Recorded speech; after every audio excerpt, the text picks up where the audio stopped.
strength, endurance, perseverance.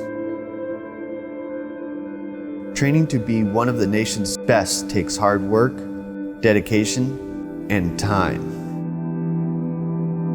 You need to give it everything you've got, and then some. You'll go places you never knew existed. You'll push limits you didn't know you had. You'll find out what you're truly made of. I lost a piece of myself in Afghanistan in 2011. I didn't lose my drive, my will, or my dedication. I'm all in to win at Nationals in Georgia, the Pan American Championships in Brazil, Worlds in Hungary, and the Paralympics in Tokyo. I'm Mike McCallum. What's your story? I joined the military in 2006 as a combat engineer. I was stationed at Fort Riley, Kansas, where I deployed to Iraq in Operation Iraqi Freedom. I was a combat engineer for 7 years in the Army. I did route clearance in Iraq in 08 and 09 and Afghanistan in 2011. In 2011, December 7th, I was on a route clearance patrol and I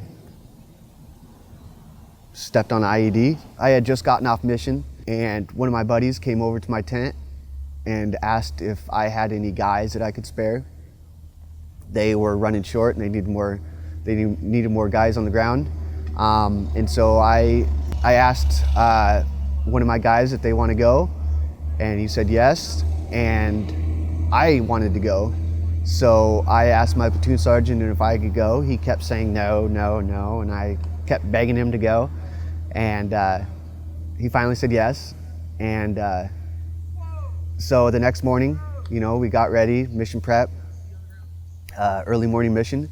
We were clearing roads and making new roads. Our job was to sweep the sides of the roads while the vehicles checked the roads for IEDs. We would sweep the sides for triggermen and command wire or anything that the enemy would use for targeting. While we were doing that, we were ambushed, and we returned fire, took cover, and once that fire was suppressed, we found a little broke down building that we could hide in and get cover. Me and my buddy thought that we should go on the roof to get a better field view. We went up there and he found his little spot, I found my little spot, and as I was getting in my spot in this corner on this roof, I went to take a knee, and I took a knee, and all of a sudden my ears were ringing, everything went dark, and I take my eye pro off, wipe my eyes. I notice I'm in this room. I go to stand up, and I couldn't stand up. It just hurt, and I look down, and both my legs are instantly amputated.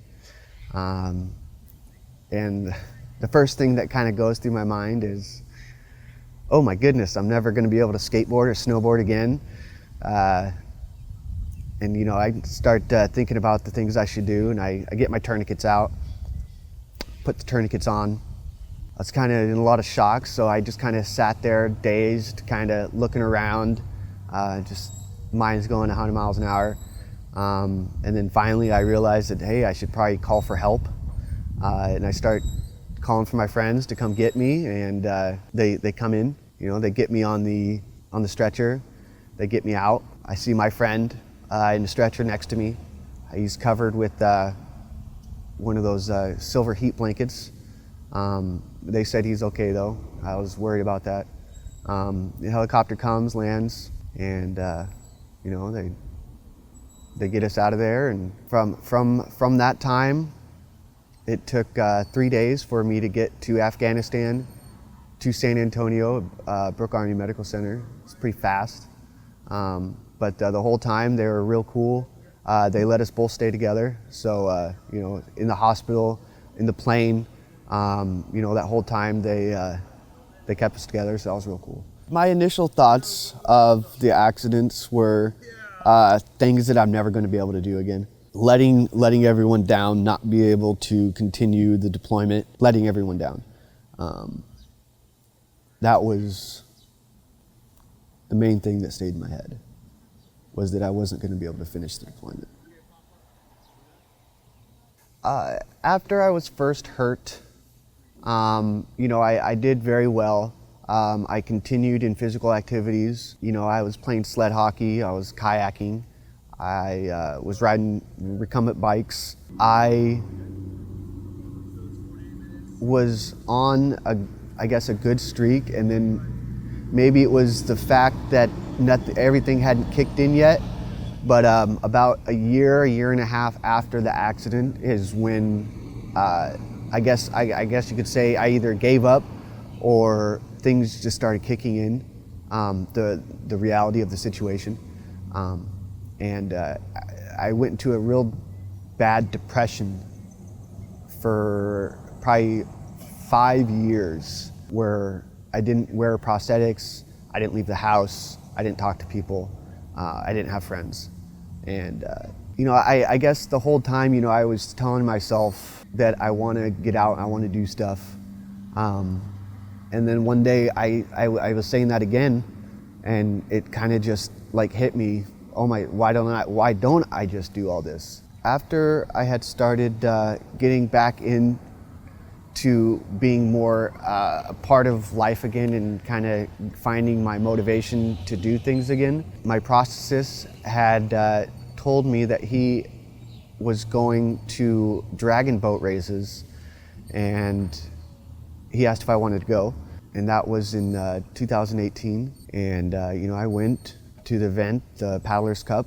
We had a good time, got second place in the races, and from there, people had said, hey, why don't you come and try one of these boats out, one of the outrigger canoes. A few months later, I was in the boat, going to races, going to practices, and it just all started from there.